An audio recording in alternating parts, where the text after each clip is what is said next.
All right, how many people can tell me what that is? It's a box. It's a box. There you go. You win. It's a typewriter crate.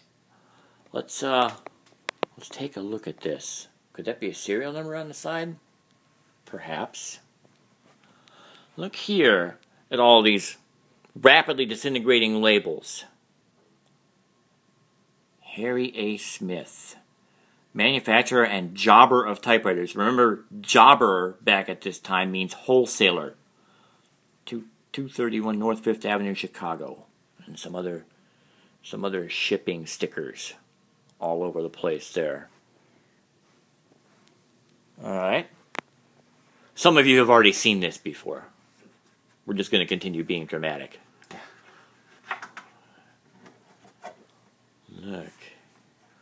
Look at the hold downs for the typewriter with their original felt on there. And wow. Harry A. Smith. Just what the lid said. Let's take a look.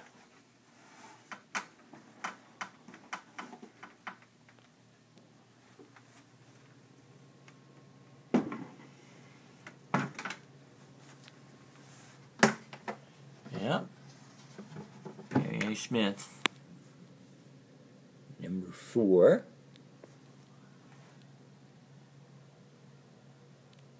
It's a Harry A. Smith brand typewriter. It certainly is. Wait a minute. That Harry A. Smith number 4. That looks familiar.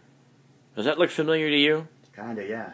It does. I think it looks a whole lot like the, like the Victor? Yes. It certainly does look like the Victor. How odd I should happen to have one sitting here. It looks exactly like it. It looks exactly like the Victor. Well, how could that be? Well, the answer is it's Harry A. Smith. Yep. So, you know, you've all seen, well, not all of you, some of you have seen this typewriter before. We showed this at Herman's, 2 years ago. Last year or 2 years ago? 2 years ago. 2 years ago we showed this at Herman's. And when discovered, this typewriter had, of course, itself in its crate forever. Had some original tools there, Dave. Can you see? Yep. Yeah, that's what's left of a brush. Yep, and celluloid. Yep, that's celluloid. That's another brush. It's just shot. Yeah. There was some paper with it, though. Look at this, and this is in 2 pieces. This is the way we got it. This is the original diagram to show the typewriter. And the instructions for it that you got from Harry Smith are typewritten. Look at this. It's a typewritten and Smith model mass-reproduced Smith model number 4 instructions. So I think we all know that Harry A. Smith was unscrupulous, and he was rebuilding typewriters, and sometimes he would repaint them with his own name, sometimes he wouldn't.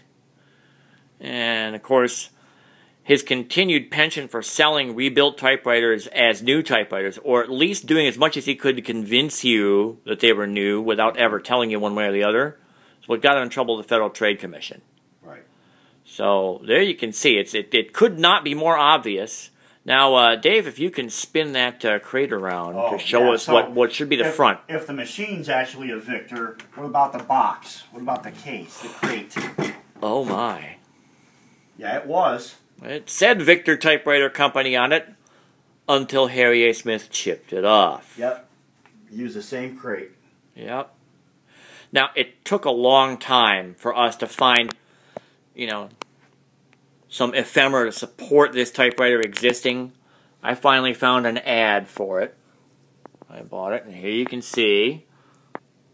It doesn't really want to focus, but that is definitely the number 4. It's almost the exact same illustration that came with the machine. Yeah, it pretty much is, yeah. Yeah, just a little smaller. 1916 was the date the seller gave me for the ad. The sale price is $34.15, and then if that's on installments, and then cash price is, what is that there? $32.30. So there it is. Now it's important to point out that that is a Victor number 2, and that is Victor number 3.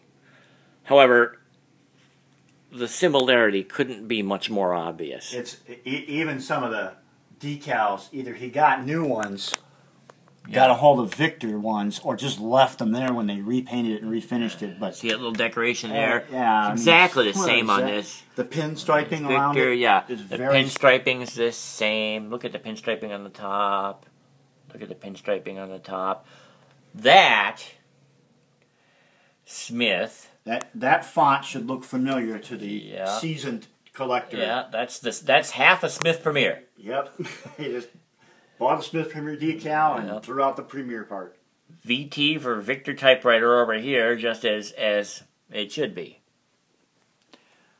So good old Harry was passing off a typewriter, not really ever telling you that it's brand new, and not really ever telling you that it's rebuilt. Yep, and doing what he could to hide what it originally was. Yep, and that's what he got in trouble for, and that's the Harry A. Smith that we were referring to in the previous video on the Annell. That was supposedly Harry Annell Smith. Well, here's another part of the Harry A. Smith story. That's right, and this is, I got to say, this is one of my favorite typewriters. Of all the ones in our whole collection, this Harry A. Smith is my favorite. You could call it the nail in the coffin. You could not better prove what Harry A. Smith was doing any other way than with just this set of stuff right here. Yep.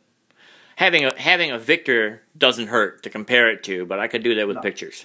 Right. So anyway, I thought it'd be fun to give you a look at that, because although it's been photographed on the net, you've never seen it in video. So maybe some point we'll compare all the Victors to each other, part for part, but for now we're just going to leave you with the Harry A. Smith number 4.